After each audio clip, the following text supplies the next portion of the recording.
And we are live with the CombatCast. It's the man they call Dave. It's Chevarooney. And we're about to play a little video here for you. I'm stalling because I have technical difficulties. Are you a fan of pro wrestling, comedy, and combat sports? Then we have the podcast for you because we cover that and much, much more. Do you like to debate with your friends? Do we have the perfect segment for you? It's the 531, where we take any given subject, break it down to a top 5. From there, we debate it down to 3, and then into that number 1 spot. If you want to get a hold of us, find us on our social medias. Search Working Fans Podcast on any major social media platform. And if you want to find the podcast, search for us on any major podcast platform, as well as YouTube. Working Fans Podcast. We put in the work so you don't have to.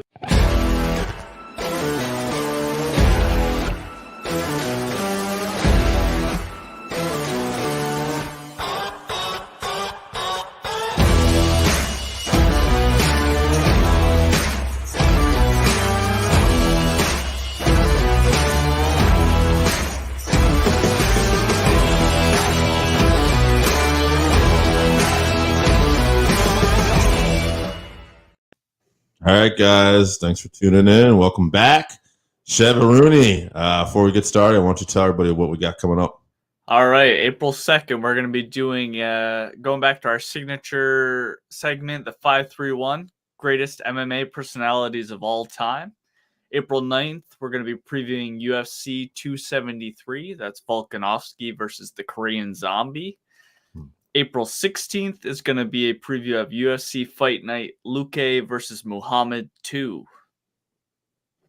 So we got some good stuff coming up. Chevy, we are coming off one of the most exciting fight night cards of all time.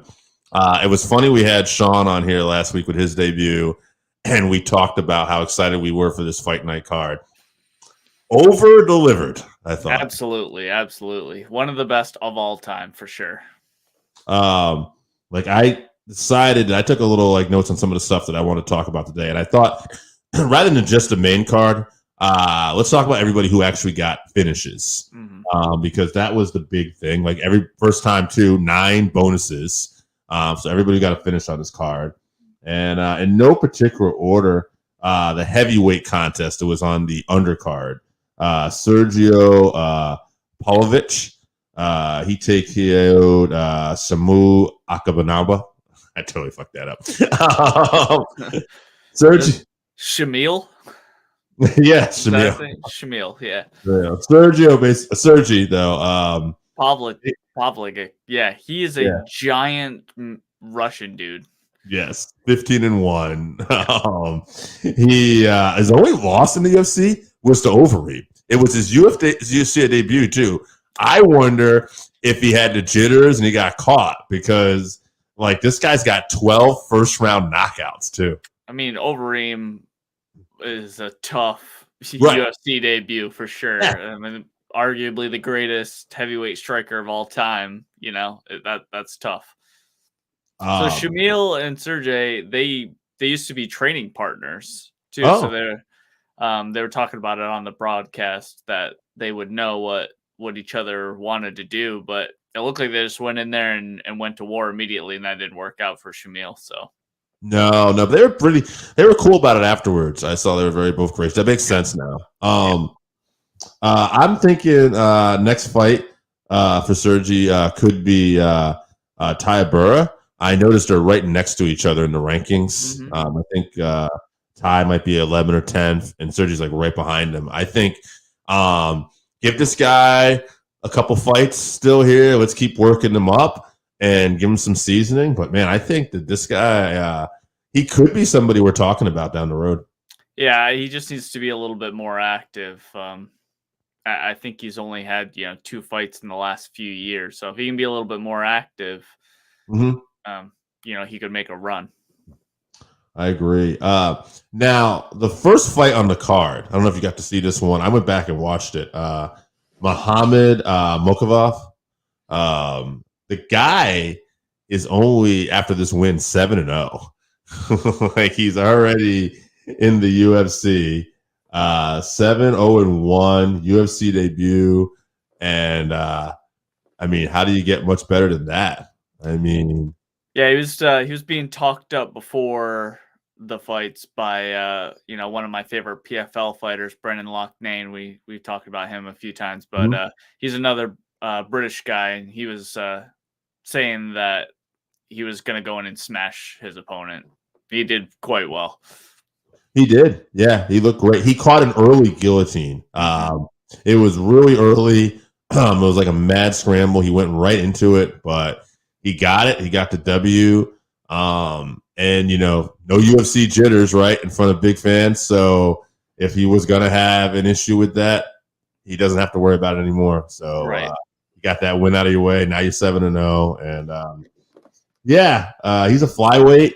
That's a super tough division, though. I don't even know where to begin for his next opponent because, you want to take it a little slow, but it's like there's a lot of experienced guys in that weight class. Right. I don't imagine he'll get a ranked guy next. I think he'll still be fighting an unranked guy. And if he destroys that guy, then you're going to see him, the top 15 fighter. Actually, a guy who's unranked, who's also well, no, never mind. That's featherweight. Never mind. We'll get back to that. But another fighter. We both love this guy. He's the equivalent of a last-second buzzer shooter, like in basketball. Like Paul Craig pulls it out all the time. This time was no different. He's getting pieced up, and in the first round, he pulls out another submission. This guy's got the second most submission wins at UFC light heavyweight division right now. He wants Anthony Smith. Anthony Smith doesn't seem too excited about that fight. I think he wants a higher ranked opponent, but I like the fight because Anthony's pretty good on the ground. He's a good striker. Paul is an immediately get in your face kind of guy. Anthony likes to get in your face. Could be a tough matchup for Paul because Anthony is good on the ground and he's got the striking, but I like it. Yeah, I mean, Craig was, he said he was baiting those punches in, but it did look like he got clipped a few times while he was on his back there real hard. But he did snatch that triangle so fast. But the guy tapped immediately. You just have, I don't know why guys play around with his guard. He's so dangerous off his back. Yeah. So I don't think you're going to see too many people doing that anymore. When he's laying on his back and they have him stacked or whatever, they're just going to back up and make him stand because he has a significant advantage on the ground against most guys. Got 7 performances of the night right now. Most of these are last second. Somebody had the stat. He's like 8-2 in fights he's lost. Right. Yeah. Yeah. Mccann, Americani. Actually, I think I got Finland. That one. Yeah. 3 performances of nights now for this guy. Big win. Submitted him early. Featherweight, tough division. What were your thoughts on this one? That one was tough. Emotionally, it was tough because Mccann, thought he was fighting for his job. He had not looked.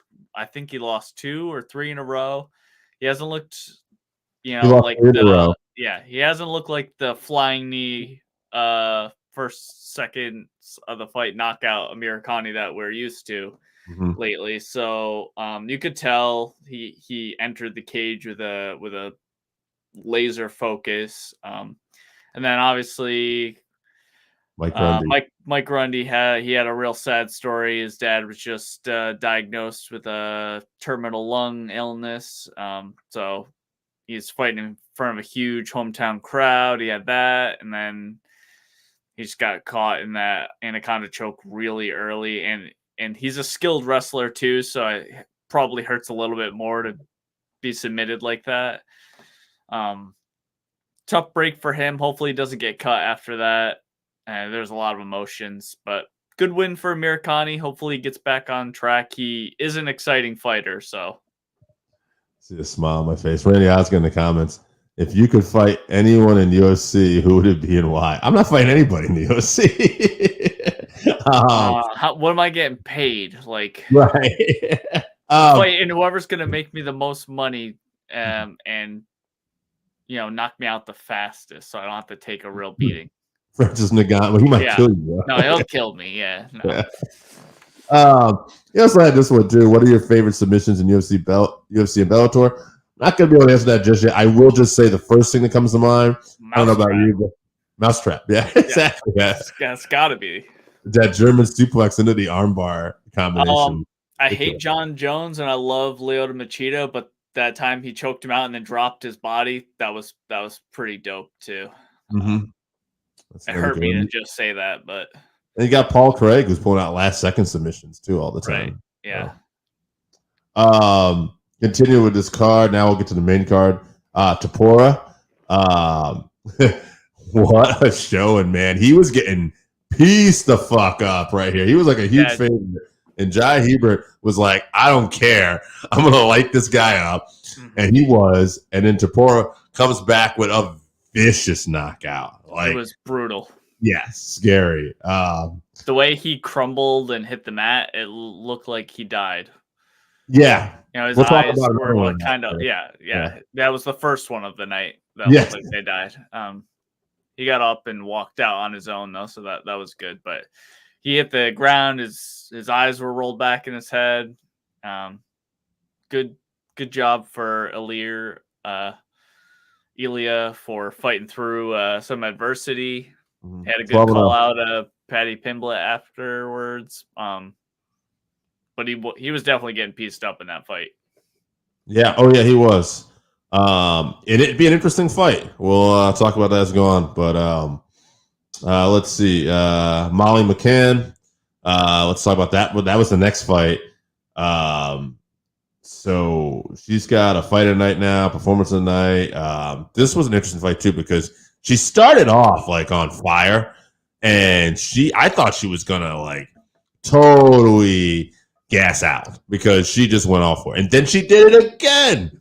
And the girl that she was fighting, she was hanging tough, and she was throwing some good kicks and stuff once in a while. And I'm like, like I don't know if this is a done deal. And I really thought that girl's toughness and the different strikes she was pulling out. Luana Carolina. I thought she definitely has some good Muay Thai skills. Yes, but then she just ate that back elbow, and Molly kind of just threw it too. And oh my god, that was a scare to me. That was the scariest knockout I saw. Like I thought, like it was a while before she was moving, and I was worried about her. They didn't even show her. Like they didn't show her at all afterwards. They didn't show her leaving the cage. They didn't talk about her until the broadcast was over. Like I know on the post show they said, "Oh yeah, we should tell you guys that she left the cage on her own, and she's at the hospital. She's okay." But I wouldn't be surprised if the UFC just put a trap door in the cage and they just open it, drop her body in it. Yeah. Bless her family. Yeah. After this. Also, I want to say, I think I was thinking about this for Molly because I don't think she's in the top 15. Macy Barber, I think, who's coming off a loss, is like number 14 right now. I kind of like that fight. Yeah, stylistically, that's a great fight. Yeah, I think they bring, and it's a chance for Molly to maybe get in that top 15. And good on her if you can get her in the top 15, and then you have she's already got this great following there in Europe. I mean, I don't know, might be the next good fight to make. Gunnar Nelson on the main card. He's one of the people who didn't get the finish, but I'll just say this about Gunnar. It's been a long time. It was a dominant performance. He got the W. Good to see him back. And at welterweight, hey, maybe he could possibly stylistically. I like to see him kind of maybe fight one of the welterweights that are fighting this weekend, maybe Matt Brown or Brian Bam Bam, because those guys like to bring it, and he's got the wrestling and karate stats. I just think there's an interesting matchup there. Yeah, I thought Gunnar probably should have finished Sato in this fight. He had his back for basically the entire fight. But I think that is a credit to Sato's grappling defense because he was doing all the right things to protect his neck. He was. Yeah, maybe Gunnar should have, been more aggressive and tried to get to mount or something like that, but he just kept that body triangle locked on him and kept his back the whole time. I mean, he got the win, didn't get hurt, so you can't be too upset with his performance for sure. But I did think, with all that great positioning, probably should have got the finish. But we'll cut him a break. He hasn't been in there in a while. He did look great overall. Sato's a tough guy, so I think maybe Barberena or Matt Brown would be a good next fight for him.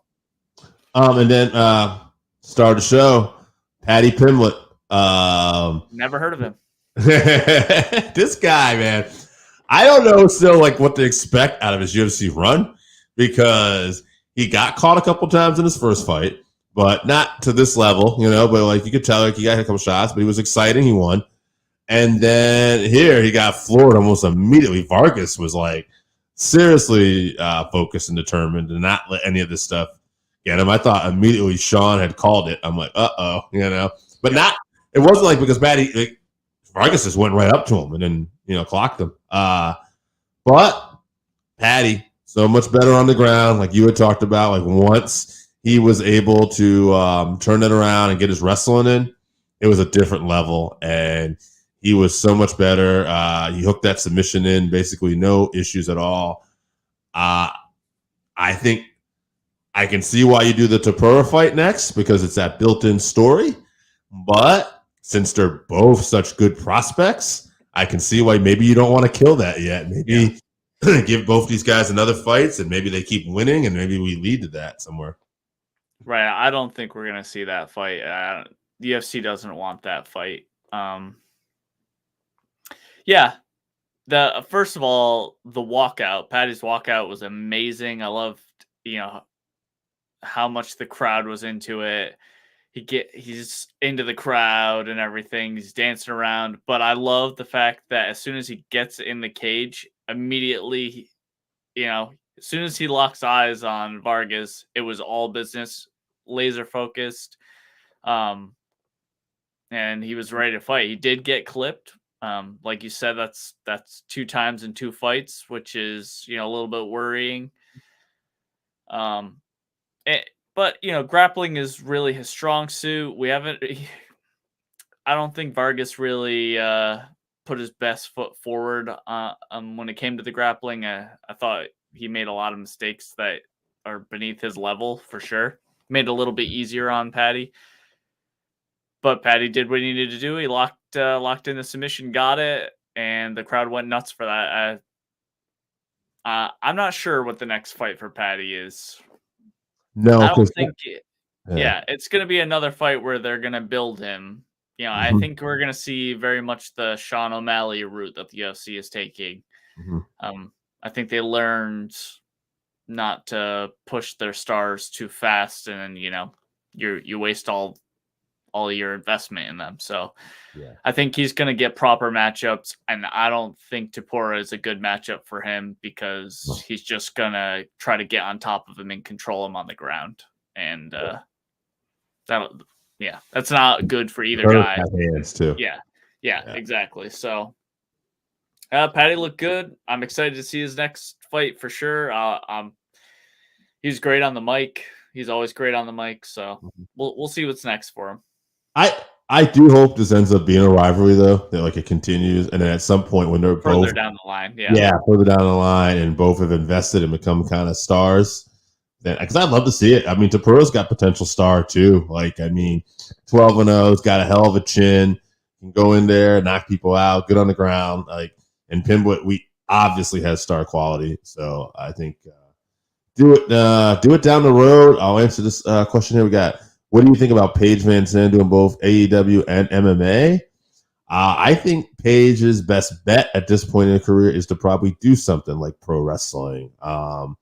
She just hasn't really had a lot of success in her last couple of MMA fights, bare knuckle. I'm not saying she can't, but I think she's got a star quality. Why not do something like a pro wrestling? I don't care. There you go. She's probably making $1 billion off her OnlyFans and Instagram sponsorships or whatever. So So she just having fun. She doesn't need to do. Yeah, she can do whatever she wants. I agree, though. Don't get punched in the face. I mean, neither job is easy on your body for sure. So I wouldn't do either if I was her. But at least someone's not intentionally trying to hurt you in wrestling. So if you have to do one, I guess. Yeah. Well, what's that guy, Big E or whatever, just broke his neck? Tell it to him. So how many MMA fighters have broken necks? I mean, there's definitely some, but yeah, right. Yeah, well, I'll advise her to do a low risk impact style. You can figure something out. Arnold Allen. This might have been the most impressive performance overall. I want to bring this up. I was listening to Anik and Florian, and they were talking about this, and they were wondering in retrospect the fights that Hooker had with Felder and Poirier, basically back to back. One he won with Felder and one he lost with Poirier, but 5 rounds each. Ward. Did those take its toll on him? We don't know that yet. Could have, but he's been a featherweight before, but he's been fighting at lightweight. He's a big lightweight. I don't want to take away from what Arnold Allen did either. He was super impressive, but it is something to think about going forward. I wonder, Hooker's had a rough year. I don't want to see him get cut. I hope he gets a shot, and I hope he gets another fighter. And like Dana said afterwards, he made weight. He came to fight. It was just Arnold Allen looked like another level here. I like Allen called out Calvin Kattar. I think that's a great fight, and I think if he wins that one, you play out however what happens at Volkanovski and Zombie, and then. But this kid could be 1 or 2 fights away from a title shot. Yeah, as far as Allen goes, yeah, I agree with that. If he demolishes Kattar, I mean that's very jam packed up at the top there. It'll depend on if the Zombie wins. If the Zombie wins, then I bet Max gets a shot at him. If Volkanovski wins, then maybe you bypass Max and we see, we could see Allen or something. You still got Yair up there as someone to fight too. If the Kattar timeline doesn't match up, I'd like to see Allen versus Yair as well. As far as Dan Hooker goes, I read somewhere that he said his weight cut was awful. So obviously that's going to have a difference. I don't think he's finished. I don't think he's chinny or anything like that. He's just fought motherfuckers, He fought Poirier, he fought Makhachev, he fought Chandler. So, I mean, those are just, I think people need to understand, those are the top of the top guys. Right. So, actually, this was only his second loss in a row. He lost to Poirier in a 5-round war. He got caught by Chandler. Then he beat Nasrat Hapsat there. Yep. Decision. And then he got submitted by Makhachev, but that guy has been on fire. Right. And then he got caught by Arnold. So, yeah, I mean, he's probably not in danger of getting cut, and he's just had a really bunch of tough fights.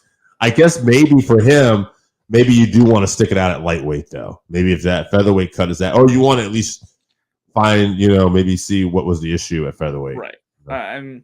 What concerned me was his reaction once he got caught. We all know Hooker's super tough, especially after that Barbosa fight.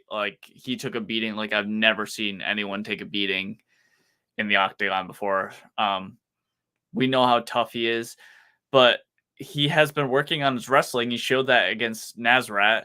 Yeah. And when he got clipped, he just stood there and covered up. He didn't move his feet. He didn't shoot for a takedown. He just continued to take damage because he really got clipped a couple times and then recovered and then got clipped again. And he hurt Arnold Allen at one point too, and he couldn't capitalize on it. I really think if he had shot for a takedown or he could have moved his feet a little bit more, he could have survived and maybe got his wits about him. Maybe the fight finishes, a few seconds later than what it did. But yeah, I'm not sure if maybe that's some brain fog from a bad weight cut. Maybe he just got clipped and he was barely there. He's just acting on instinct. But right. And adrenaline. And, Yeah. like, all right, let's throw down. He is that kind of guy that like, Yeah. let's put on our mouthpiece and go at it. So yeah. Well, hopefully he can get rid of that instinct, because that's not going to benefit him in the long run or the short run, because it's not going to help him win fights, and it's not going to help his longevity in the sport or his health and life later on. So I think he just needs to take some time off. He was talking about how he's been away from his family due to, COVID restrictions or whatever, and New Zealand being locked down. I think he's just been away from his family for so long. Maybe he's, you don't need to be the Cowboy Cerrone guy, just take some time off, go home, collect yourself, spend some time with your family, train with your team, figure out your next move. I think he's still got it at lightweight. I don't think he needs to make that cut to featherweight. If he had a bad cut, I'd say you say, okay, I can't do that one anymore, and you just stay at lightweight and go from there. I don't think he's going to get cut from the UFC, though. I think they know that he's had a tough go. He got clipped by Chandler. Makhachev's destroying everyone. It's just he just had a shitty lineup. Yeah, strength of schedule is amazing for Dan Hooker. It really is. Well, let's talk about his main event a little bit. Last week, I wanted to be a little different, and I went with the experience of Volkanovski. And I have to tell you, as the week was going on, I started thinking about the athleticism of Tom Aspinall and everything like that. And I was wondering if I made the wrong pick. I say that to say I did not see this fight going this way still. Because even when I thought Tom might win, I didn't expect this performance. This was easy. He looked like he didn't have a problem with any of the striking. He got in with no issue. And then he basically just took him to the ground at will, too. Unbelievable performance. Super impressed. Submission armbar victory. Was that a TKO, actually? No, it was a straight armbar. It was a straight armbar. Yeah. Because it looked like Volkanovski's elbow popped when he put him in that armbar, too, at some point. So, yeah. This guy's got 9 KOs. This is only his third sub out of his but all finishes 12-2. So 5-0 in the UFC. I don't know, man. I love this call out of Tai Tuivasa. I think that's a great fight for him. Mm-hmm. If you gave him Stipe, I wouldn't have a huge issue with that either. I think, and he wants to take it slow too. He's not in a hurry to fight for that world title yet. He wants to get another fight or two underneath, which I think is so smart. But man, this guy is, I think he's just as capable of any heavyweight right now. That was a hell of a performance. Yeah. I said going into the fight that I thought he was just going to be too fast for Volkanovski, and that's basically what the issue was, his athleticism. That slip of that Volkov punch, and then he shot him in, took him down, was perfectly executed. It was amazing. It just looked like Volkov had nothing for him anywhere. Volkov was getting a few body kicks off early, but they didn't seem like they were bothering Aspinall at all. I think he's going to be a problem for real. I think you're right, maybe, and he's right. He needs a couple more fights before he's at, the level to fight for the title. But so far, looked amazing. I was worried that the moment might be a little too big for him, being the headliner in the O2 and, having to follow that, all those finishes and that Arnold Allen fight. He showed that he could feed off that energy for sure and put it to his advantage, and he certainly did that. He looked great. I think you're right that Tai Tuivasa call out was a good call out. I'd like to see that fight for sure. Yeah. And I think he gives Tai problems matchup wise. Mm-hmm. I think he's a lot faster than Tai too. Yeah. Tai does get hit. He's tough to knock out for sure, but I think if anyone can do it, Aspinall is going to be there to be able to hit him a couple times before Ty can hit him. So one thing Ty impressed me in his last outing was his clinch game when he did like he's definitely showing different levels and stuff to his game. I'm really impressed with Ty right now, but as an overall all around fighter, yeah, I got Tom all day. But Ty does bring that as like say that eraser, so he can end those mistakes at any time. I think that you might also see Tom fight the winner of this week's card. Possibly, yeah, I want to talk about that. Yeah, I thought about that too. I'll throw this out there real quick. Randy said Gable, talking about Gable Stevenson, won another national championship. Looking forward to his run in WWE. I wanted to bring that up because actually, I would not be surprised if someday Gable takes the Brock Lesnar route, meaning like he's building a name for himself right now, and he's a guy that he's so good at wrestling. I could see him wanting to get into combat sports at some point in his career. That being said, I could also see him making a lot of money in WWE. And when Lesnar got into the heavyweight division, it was a much different division. MMA is constantly evolving, so we'll see. I'm a little like, as a wrestling fan, I'm happy, but as an MMA fan, like, man, I would have liked to seen what Gable could have done. Right, he has the highest level skills, I'm a little bit sad that he chose that path, but also I'm not, because I want the guy to succeed. I think it would be tough, even with the wrestling skills he has. He probably has no striking, no jiu-jitsu, so if someone got him on his back, he's going to have no answer. I don't want to see another, Greg Hardy-esque one-dimensional kind of person. So if the demands of the WWE are going to be tremendous, but if he can get on that Brock Lesnar schedule where he only wrestles twice a year or whatever, and he can take the other 10 months of the year to work on jiu-jitsu and striking for a few years, yeah, that'd be great. I'll tell you a story though. Rumor has it that while he decided to stay in school to go for his second national championship, they sent him a ring for WWE to work on, and he's been working on taking his bums and learning how to acclimate to pro wrestling. Why still doing this brutal wrestling? So he's got the work ethic. Like, I think, to be an Olympian, to do all this stuff and win these national championships, it's just, that's a different level of work ethic. So right. All right, let's get to this fight night weekend card. Even before we get into the main card, I don't know if there's a couple fights you want to talk about. Like, I did not get a chance to look at the prelims, and I'm just looking at it now, and I saw Neil Magny versus Max Griffin and Sarah McMahon versus Carol Rosa. I think those are a couple interesting fights right there. Yeah, the Neil Magny Max Griffin fight, I think, could be fight of the night, perhaps. I think they're very evenly matched.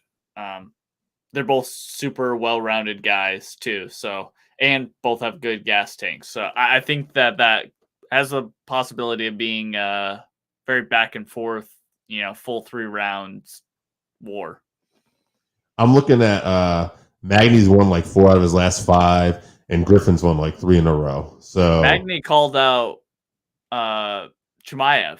Oh, he's the one that. Yeah, I know. So he's not afraid of anyone. So he's not. No, yeah. Not at all. Okay, I'll go into the first fight. This is actually one I missed under my radar too when I was preparing. I was a little overtired today, guys. But Mark Dukakis versus Dukakis versus Borishev. My man. How do you see this going? So Dukakis lost 5 of his last 7, but he's lost. But he's fought like the top tier guys. He fought Drakkar Klose, he fought Dan Hooker, Hakparas, he fought Fasiv. Yes. Borishev, he's from the Contender Series, but he's only 6-1. Okay. So I think I'm gonna go with Dukakis. I think he's just going to outpoint him. He's just going to show his experience, outpoint him. He is a great kickboxer, so I think he's going to be able to stay away from getting knocked out. So I think he's just going to outpoint him for a decision, but I think it'll be a tough fight. I think both guys are going to get beat up a bit. Yeah, I'm looking at it now a little bit here too. I'll go with big fight experience. I did see the Casey. His last fight he did lose to a guy named Rafael Alves that I did not recognize, but the guy's like 20-10. He had a lot of fight, just not a lot of So then we got Lear Latifi versus Alexei Oleinik at heavyweight. Interesting fight. Oleinik, I always love to talk about this. His record is 59 wins, 16 losses, and 1 draw. This guy is like 48 submissions or something. 50-something wins. He's the first fighter in UFC history to win with an Ezekiel choke, and he's done it twice now. Yep. He is on a 3-fight losing streak. He is aging. And then you got Latifi, who's 15-8-1. Don't be fooled by that record. He got into the UFC very early, too.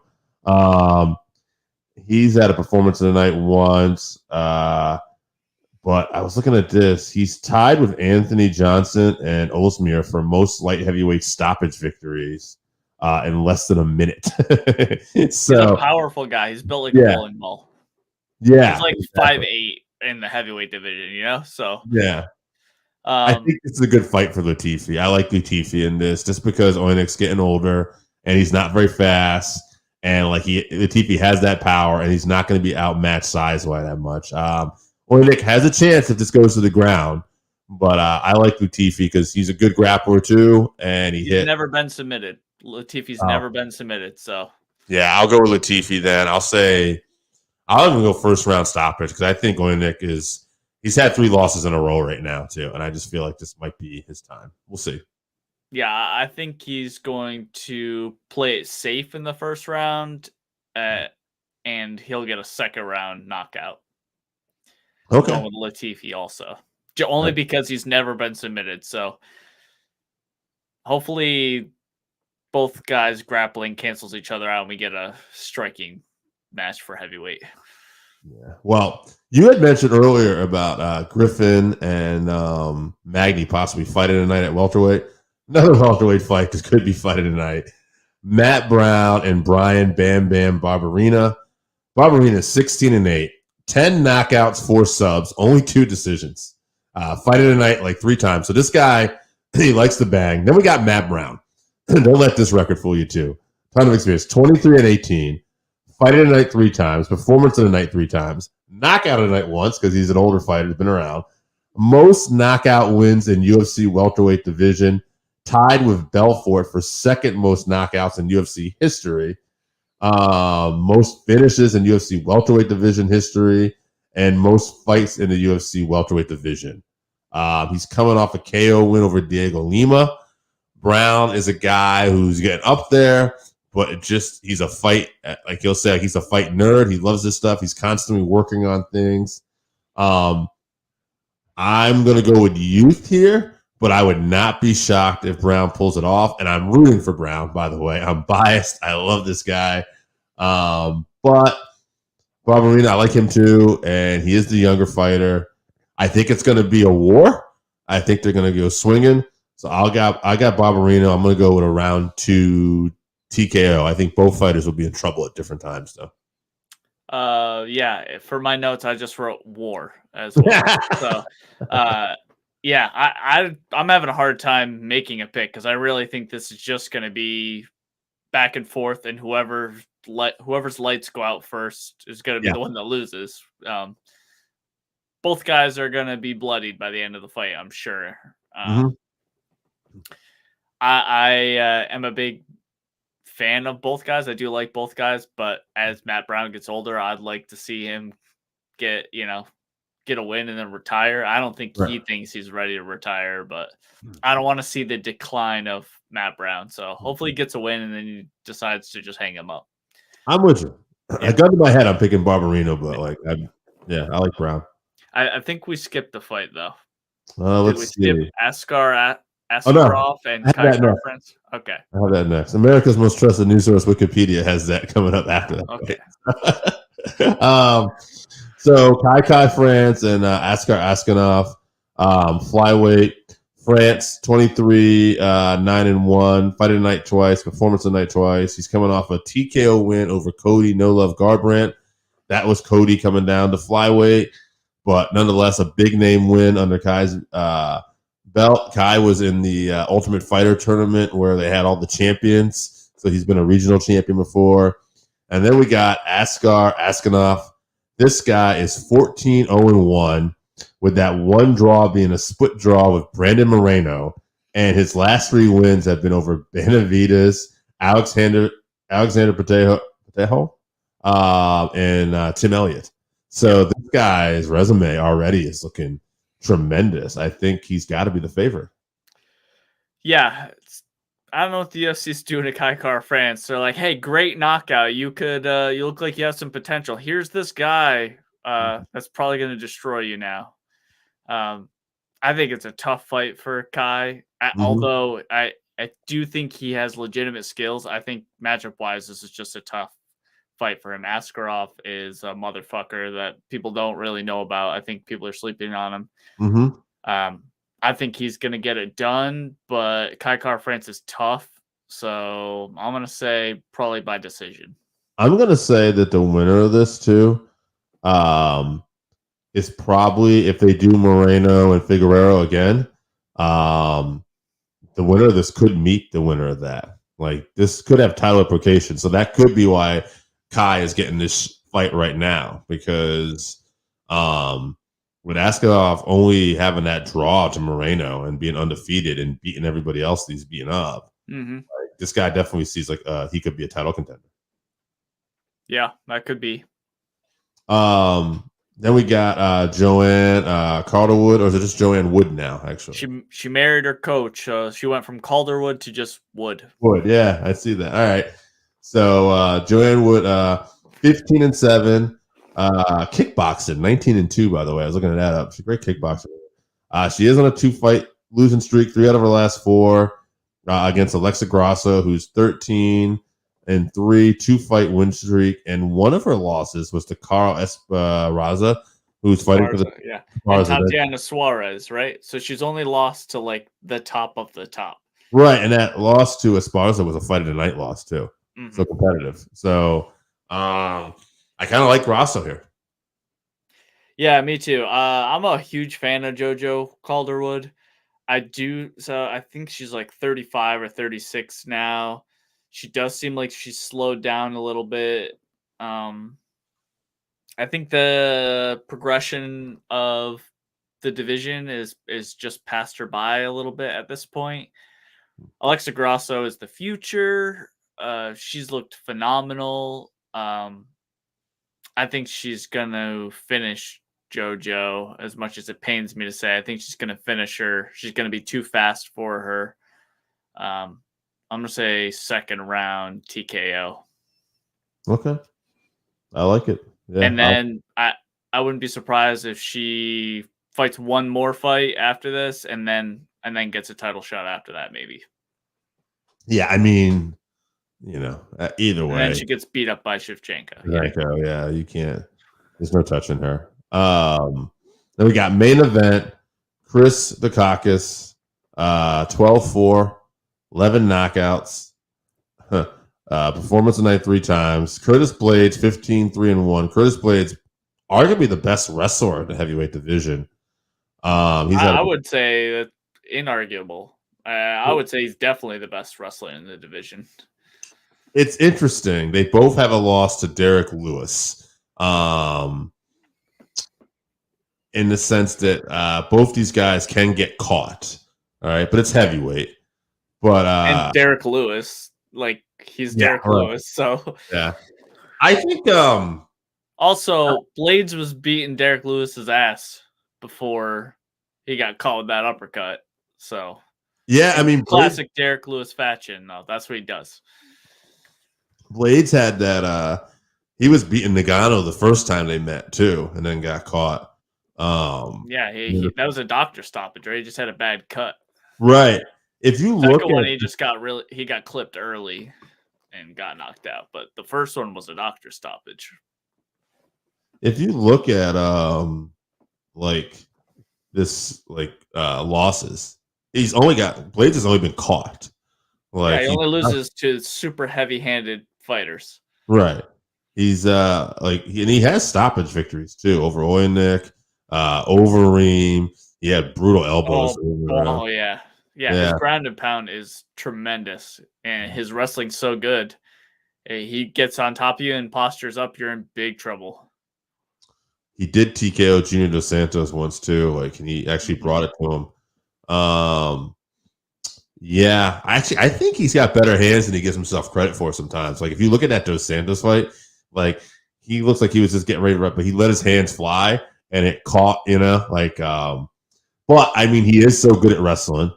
You can't blame the guy. Yeah. I think that frees him up. His people are so worried about the takedown that they're not prepared for him to, throw strikes. I think that leaves them a little bit more open. So that's great for him. If you're the UFC, this Blade's kind of a pain in the ass because, like, his style isn't always the most fan friendly, and like, and no. Yeah, because if he gets people to the ground, he could do what he did to Overeem. Like, you can't tell me that's not exciting. So the only problem is if it ends up in a clinch war on the cage and he can't get the takedown, then it turns into the most boring fight of all time, where he's just holding people up against the cage because he's willing to just stay in that position to get the win. He doesn't care about entertaining the fans. He's trying to get paid. So now, like I'm just thinking, like, if he wins, like that's a tough matchup for Tom out of all the fighters that we talked about. It's tough for everyone. Yeah, it is, but I agree. Yeah, it's tough for everyone. Who's great off their back. Because that's where you're going to end up being. You have to either be very good in the clinch or very good off your back to, or be Francis Ngannou to have a great chance against Blades. Yeah. I don't know anyone who's in the heavyweight division who's great off their back. I mean, Ty showed some skills in the clinch, like you said, but I don't like his chances against Blades really either. I mean, I think Blades has all the makings of being a champion. I think if it really came down to that second Francis fight, if he didn't get clipped super early in that fight, he could have been the champion. He would have beat Francis, and then he would have fought Stipe or whatever. And I think Stipe is a very good matchup against Blades because of his wrestling. A John Jones or a Stipe, somebody has to have good enough wrestling to stop those takedowns, or at least, contest the takedowns. And they're the only people I see right now doing great against Blades. HMI IQ with some comments, or Aspinall would beat Blades. I'm not saying he won't, but I just think it's the toughest matchup because of the wrestling. Although I will say this, Aspinall got that takedown very easy. That's not the same as taking Blades down, obviously. I'd like to see that. Now I'm kind of, the more we talk about it, I think I kind of want to see that fight. I guess we both think Blades gets it done this weekend, though. Yeah, I definitely think he does. It's heavyweight, though. So because, no, I don't think it's a 5-round decision. I think if he gets him down, he's going to finish him, fairly quickly. Okay.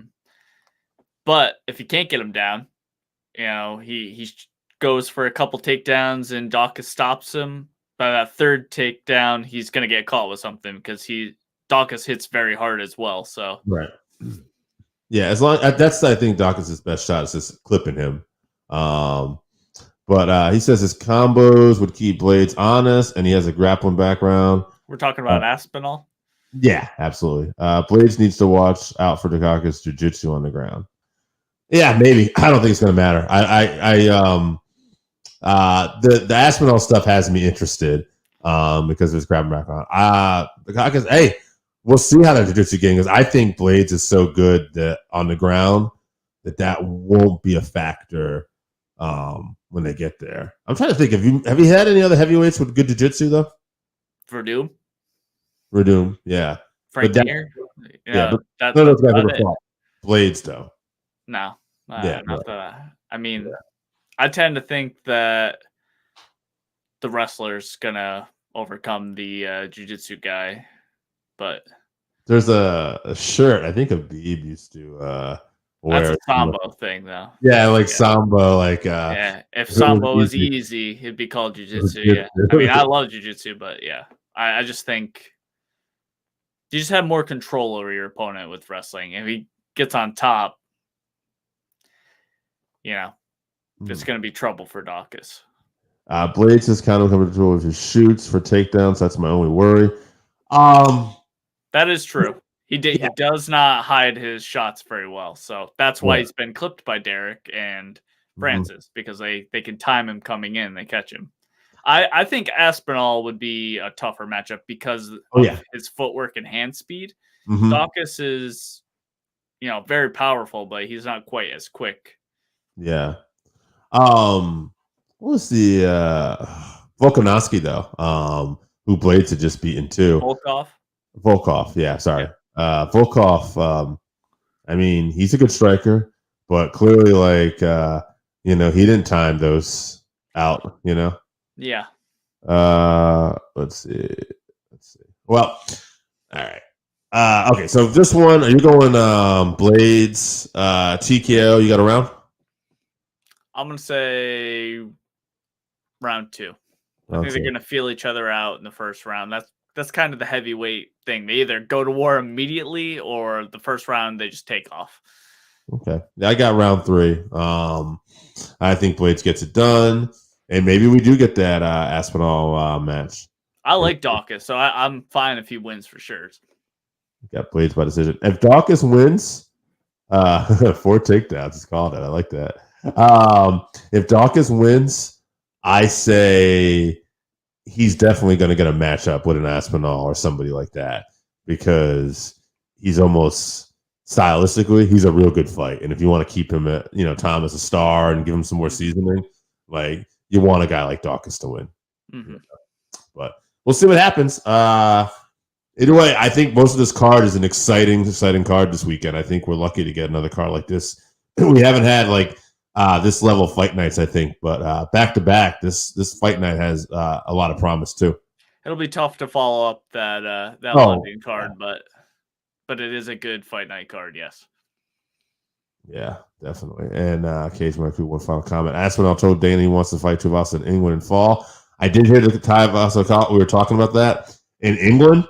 Oh man, like that'd be insane. Yeah, unless you get Pimlet together. Yeah, you get Pimlet and Molly back on that card too. Right. So, all right, guys. Chevy, why don't you tell people we got coming up one more time? All right, April 2nd, we have another 531 greatest MMA personalities of all time. So get your lists in for that. And April 9th, we're going to be previewing UFC 273 Volkanovski versus the Korean Zombie. And then the week after, April 16th, we will be previewing UFC Fight Night Luque versus Muhammad 2. All right. Sounds like a lot of fun. All right, guys. Thanks for joining us. Appreciate you.